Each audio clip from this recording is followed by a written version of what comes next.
GPF నిన్న ఒక madam అంటుండే జీపీఎఫ్ అందరినీ వేరే వాళ్ళు అవుతున్నాయి, వాళ్ళ సంఘాల నుంచి చేయించుకుంటున్నారు, నాది కూడా వాళ్ళు చేయిస్తా అంటే నేను ఇవ్వలేదు, వాళ్ళకి కంప్లీట్ అయింది, డ్యూ ఉన్నాయి, తెలుసుకోవడానికే ఇబ్బంది పడుతున్నాము, మరి ఎట్లా మేడం అని అంటే మనం అందులో భాగస్వామే కదా.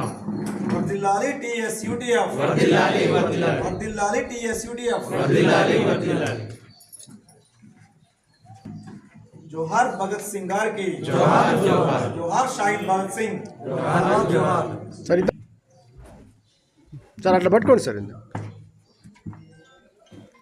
మీరు కూడా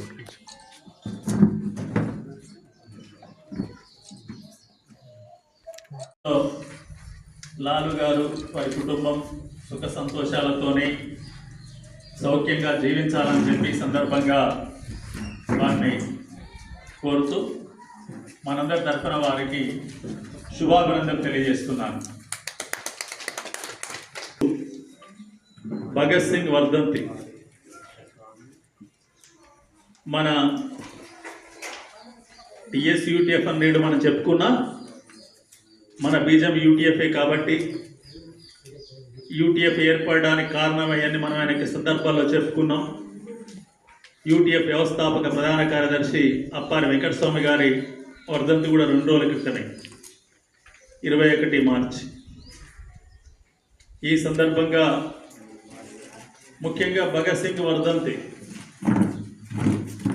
భగత్ సింగ్ని అందరూ చదవాలి, అది వయసుతో నిమిత్తం లేకుండా. భగత్ సింగ్ చదవటం అంటే ముందు భగత్ సింగ్ వీలునామా చదివితే చాలు. చదవని వాళ్ళు ఎవరన్నా ఉంటే వీలునామా వెంటనే చదివితే ఉపయోగకరం అని చెప్పి సందర్భంగా గుర్తు చేస్తున్నా. చనిపోయింది 1931.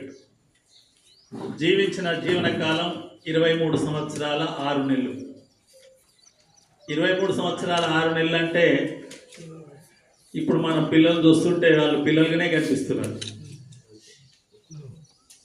కానీ 23 సంవత్సరాల 6 నెలల జీవితంలోనే భారతదేశం అంటే ఏంది, ఈ దేశంలో ఎలాంటి వ్యవస్థ ఉంది, ఈ దేశానికి స్వాతంత్ర్యం ఎలా లభించాలి, ఎటువంటి స్వాతంత్ర్యం లభిస్తే ఈ దేశ ప్రజలందరికీ ఉపయోగపడుతుంది,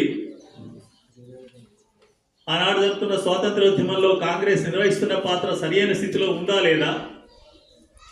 లేదనే నిర్ధారణకు వచ్చి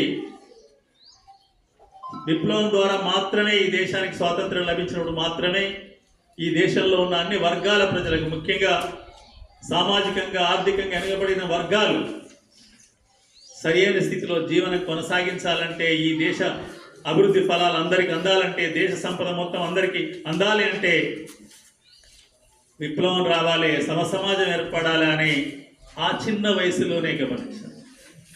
ఉన్నంతకాలం ఈ దేశ అభివృద్ధికి ఆటంకాలుగానే ఉంటే కొంతకాలం మీకు తెలియదు ఏం కాదు, దేశంలో ఏం కాబోతుందో మనమందరం ఆలోచించినట్లయితే. ఎందుకంటే మొత్తం సమస్యలకు మూలం కేంద్ర ప్రభుత్వం. కాకినాడ రైతోత్సవాలకు వెళ్ళిన సందర్భం 2000 సంవత్సరం.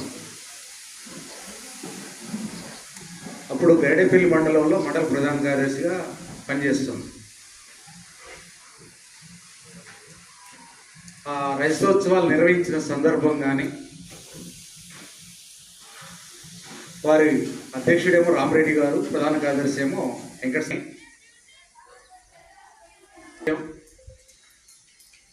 వారి జీవితం మొత్తం కూడా సంఘానికి త్యాగం చేశారు.